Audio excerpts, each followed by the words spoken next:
Good morning. It is 9:49 a.m. on Sunday, January 24th, 2016. I am Christiana Ellis and I just got up.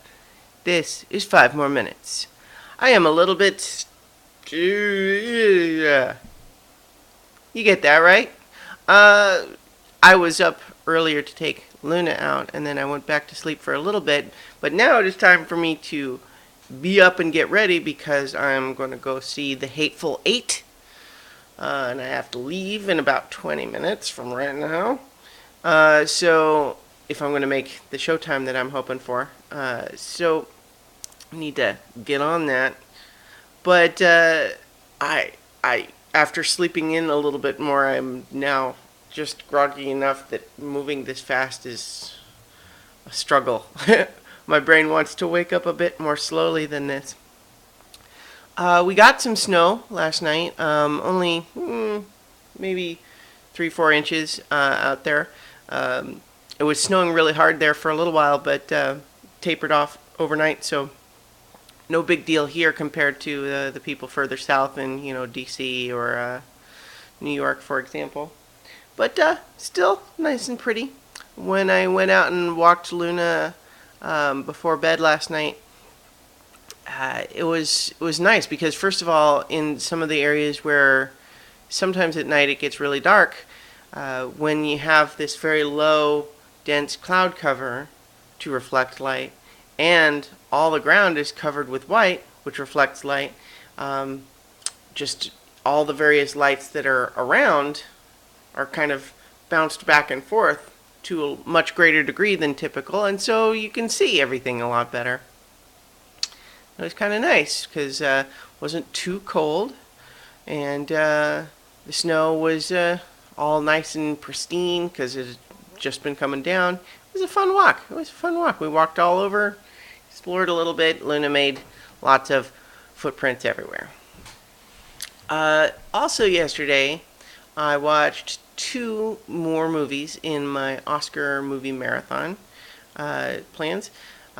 Which reminds me I need to get the audio versions of those first 2 shows up.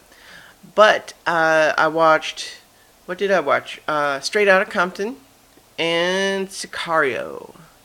Straight Outta Compton is, of course, about the rap group NWA and their rise during the 80s and 90s, followed by subsequent troubles and breakup and so on. I really didn't know much about the actual history or the real story there. Wasn't really something I followed at the time. But it's a great movie. I really found it compelling, and I watched the unrated director's cut, which was on Amazon Instant Video, and it was about like almost 25 minutes, I think, longer. And so there was like my only thing that you could even call any kind of a complaint about the movie was just that there were parts that felt like the pacing felt weird, just kind of like you lose the narrative drive a little bit and you feel like, okay, we're just really watching a thing happen and then another thing happen and then another thing happen. But I'm not sure how much of that is from the original version and how much is because I'm watching the director's cut where they've layered more scenes back in. It may well be that those scenes were removed from the original theatrical version in order to improve the pacing. And even then, that wasn't really a big complaint in any way. It was more just a matter of, I didn't, there weren't really any scenes that I felt like should have been taken out. I suspect the unrated part is that there were plenty of scenes with lots of naked chests and, maybe less of that in the theatrical version. I'm not sure. But I really liked it. I recommend it. If you have any interest in it whatsoever, or even just an interest in seeing good movies, very good. Sicario is a movie where I feel like a lot of people, it just sort of slipped by and no one really knew what it was because it's kind of a hard movie to describe. It centers around like police efforts to disrupt drug cartels, but it's not really like a drug movie, if you know what I mean. And it's really kind of just a thriller, um, but with a heavy police slash military angle to it.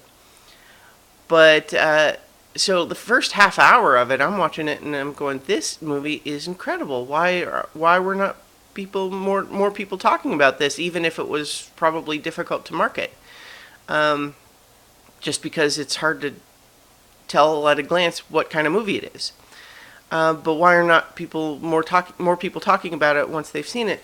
And as the movie progressed, I kind of get it because the plot doesn't really come together into a cohesive narrative. It feels a little bit like the plot was changing even as they were shooting, maybe even into editing.